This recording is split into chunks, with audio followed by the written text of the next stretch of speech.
các bạn đã đến với kênh của mình. Hôm nay thì mình sẽ hướng dẫn các bạn cách làm slime bánh keo sữa. Rồi bây giờ chúng ta bắt đầu thôi. Bây giờ chúng ta cần là đồ đựng, đồ khuấy và keo sữa. Mình đã chứa keo sữa vào đây trước rồi. Đây nha các bạn. Keo sữa này cực kỳ đặc. Mình chưa trộn nước nha các bạn.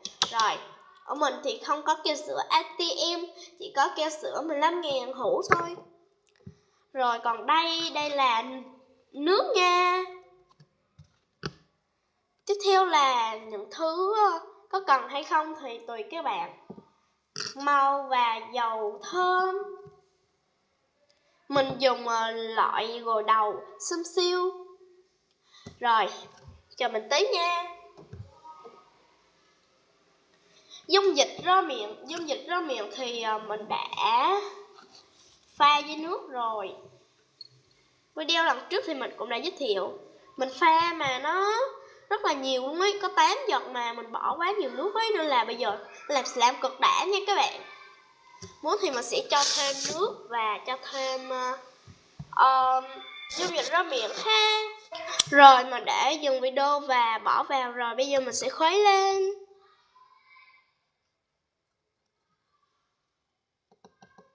Rồi ok.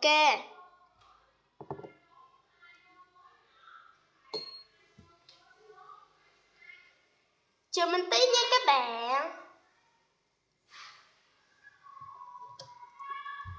Rồi bây giờ chúng ta bước vào làm slime thôi.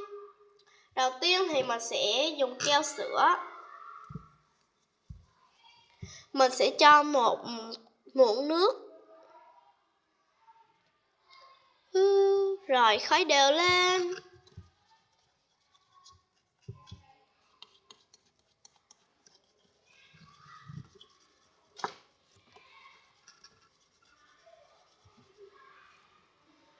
Bây giờ keo sữa của chúng ta đã lỏng ra rồi thì chúng ta sẽ cho màu vào. Mình sẽ cho màu hồng nha.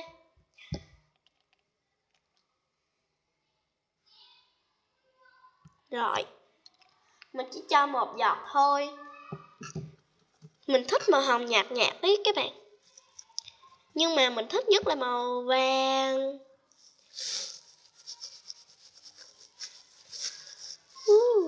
Cái màu hồng nó khá là đậm ấy, vì bỏ một giọt quá nhiều. Rồi bây giờ chúng ta sẽ cho mùi hương vào.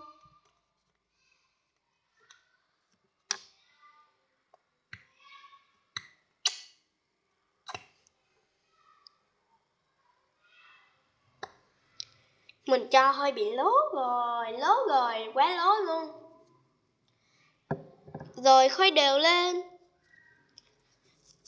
Ta khuấy thì thấy nó đông đông, nhưng mà khi khuấy xong thì nó sẽ bị lỏng ra nha. Chứ không phải là bỏ vào thì nó sẽ thành slime đâu. Nhưng mà nó sẽ có bong bóng nha. Mình sẽ dầm mấy cái bong bóng ra. Tại vì nếu mà làm bong bóng thì slime của chúng ta không đẹp đâu nha. Mình sẽ khuấy nhẹ thôi, chứ không là nó sẽ ra bong bóng.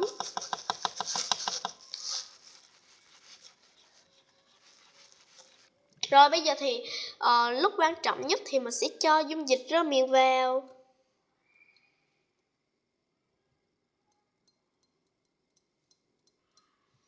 Ôi, mình cho quá nhiều rồi các bạn ơi.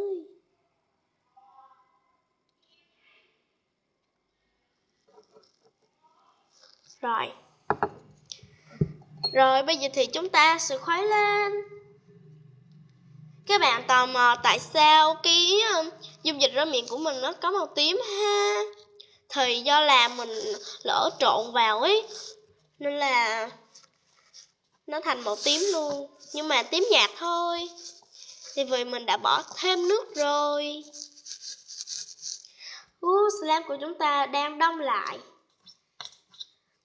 Chúng ta khuấy chừng nào cho nó tách cái thành ra nha.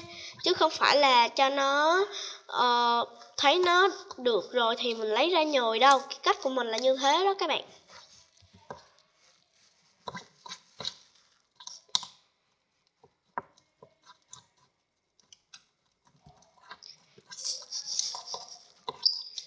nó khá là tách thành, nhưng mà mình nghĩ nó còn rất là dính.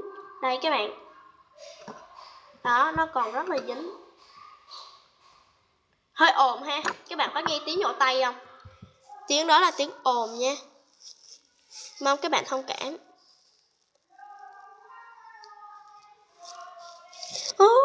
Khi mà mình bỏ màu cái ấy vào thì nó đã trở thành một cái slime nhạt rất là dễ thương các bạn ơi, chứ không phải là như màu đậm mới nãy đâu nha. Màu hồng cực kỳ đẹp luôn ấy, mình thích quá. Cái màu hồng cực kỳ nhạt, cực kỳ đẹp luôn.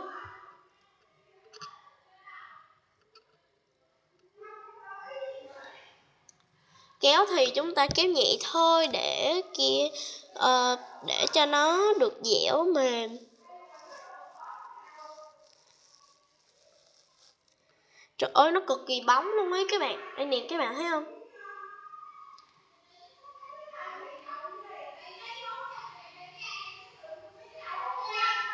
Rồi đây là cái kết quả của mình. Mình sợ nó dính tay nên là mình phải dùng cái này để chơi. Mong các bạn thông cảm nha.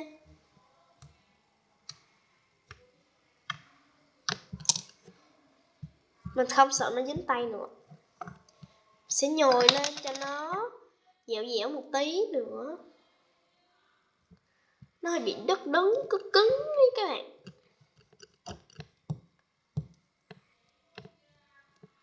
Slime mini.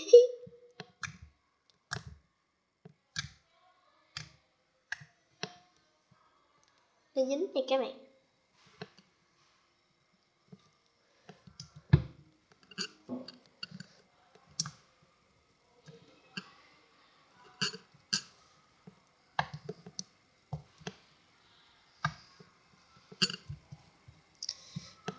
Rồi bây giờ thì mình sẽ giới thiệu cái slime, những cái slime mình đã làm nha.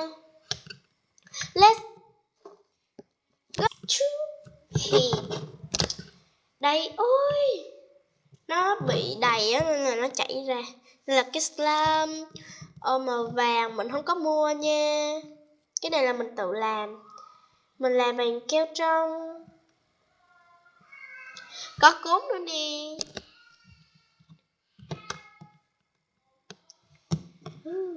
Ấy ấy.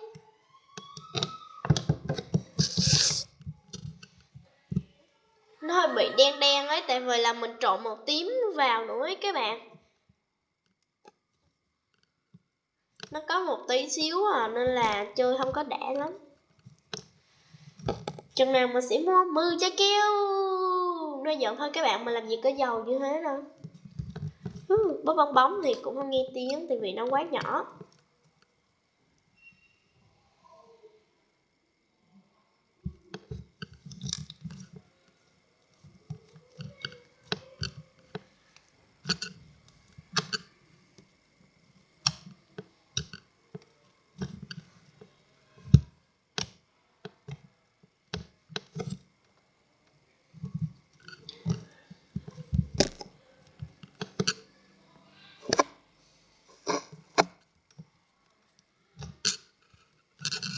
Mình làm cho slime nó to hơn.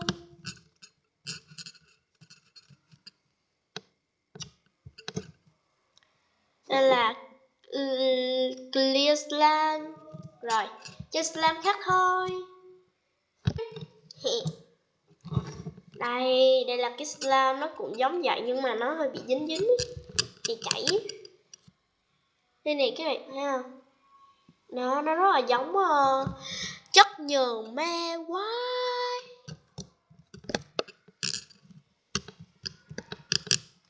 Nó dính lắm các bạn ơi. Nó dính một lố luôn.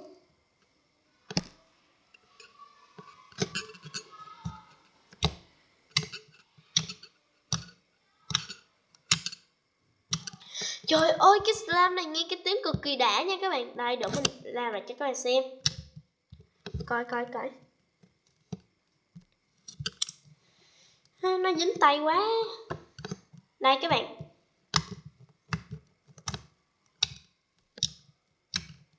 Các bạn có nghe thấy tiếng đó của nó không?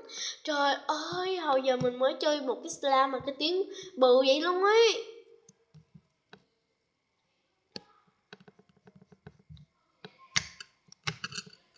Trời ơi, cái tiếng nó cực kỳ đã.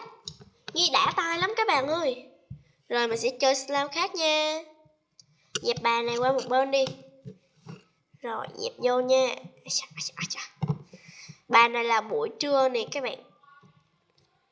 Đây là buổi sáng. Trời ơi, vô thì vô đi, cứ ra hoài. Dính một đố tay tôi nữa chứ.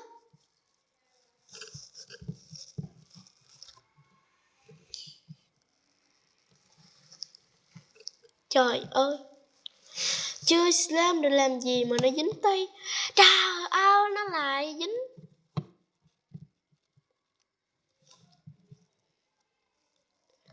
Rồi, ok. Đây là cái slime mình làm bằng keo sữa.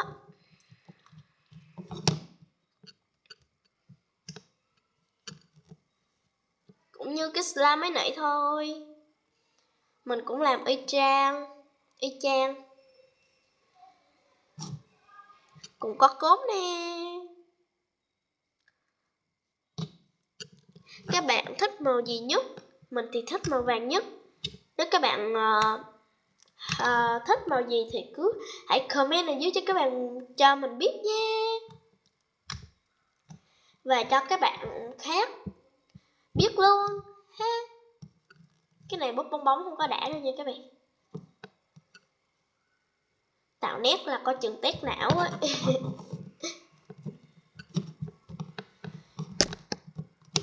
Mình nghĩ là không nên mở cái slime này ra, tại vì nó rất là dính. Không hiểu sao mà mình bỏ rất là nhiều dung dịch rồi nhưng mà nó rất là dính các bạn. Nó lỏng ấy. Nó lỏng hơn cái slime này luôn. Slime này nè. Đây là bài buổi tối nè. Là đang là buổi tối nè, mình đang chơi bài buổi tối. Rồi video của mình đến đây cũng đã kết thúc rồi. Xin chào và hẹn gặp lại các bạn. Bye bye.